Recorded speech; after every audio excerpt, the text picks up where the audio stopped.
Oke, ya halo semuanya, selamat datang kembali di Tanya Seputar Hukum ya.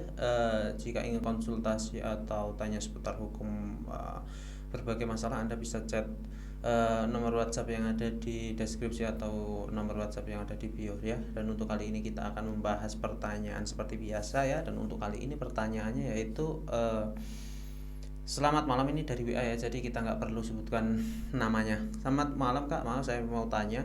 Besok saya ada sidang putusan, apakah hari itu juga nafkah idah yang diberikan langsung ke saya atau langsung dibayarkan? Intinya ketika sudah sidang putusan itu ketentuan nafkah idah, nafkah mut'ah, nafkah anak yang sudah dituntutkan di dalam gugatan rekonvensi yang sudah dimintakan di dalam gugatan balik itu apakah langsung diberikan pada saat sidang putusan seperti itu. Oke. Ini pertanyaan bagus. Untuk pihak tergugat atau termohon biasanya yang tidak membawa kuasa hukum atau tidak membawa pengacara biasanya belum memahami mengenai hal ini, kapan diberikannya nafkah idah dan mut'ah atau tuntutan-tuntutan yang sudah diajukan itu kapan diberikannya, seperti itu ya.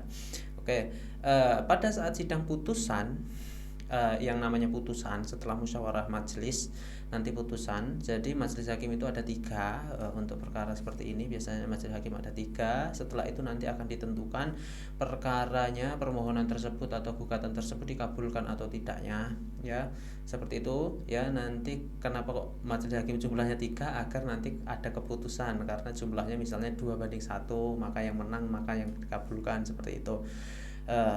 Dan dikabulkan atau enggak itu nanti dibacakan hasil akhirnya pada saat putusan tersebut ya, seperti itu.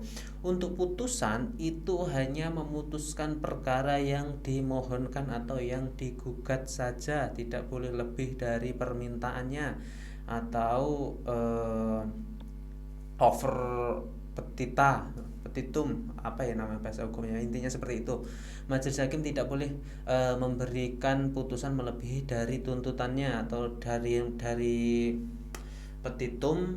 Itu sudah disebutkan bahwa meminta untuk memberikan izin seperti itu, namun nanti putusannya lebih dari itu nggak boleh. Jadi hanya sesuai dengan permohonannya, isi permohonannya apa saja, seperti itu ya intinya. Dan di dalam sidang putusan itu hanya memberikan keputusan saja ya.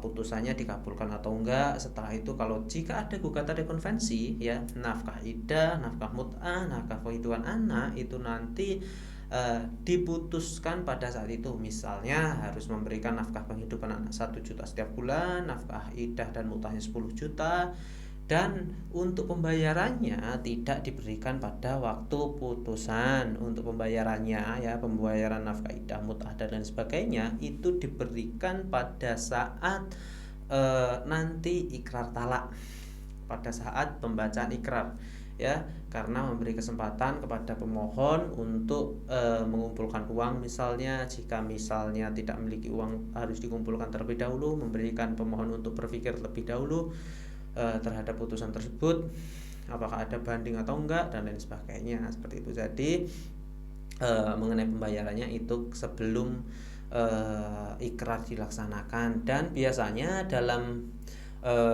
petitum itu juga disebutkan bahwa menghukum pihak pemohon untuk membayar nafkah idah sebesar 10 juta yang harus dibayarkan sebelum ikrar talak dilangsungkan, seperti itu. Dan batas waktunya kapan? Batas waktunya 6 bulan setelah putusan dibacakan dan tidak menjalankan ikrar ya, tidak menjalankan ikrar, maka putusan tersebut dianggap gugur ya. Jadi ketika pihak pemohon langsung memiliki uang ya, bisa langsung dilangsungkan ikrarnya cepat, mungkin 2 minggu atau 1 bulan setelah putusan. Setelah itu dilakukan pembayaran dan setelah itu putus, itu bisa.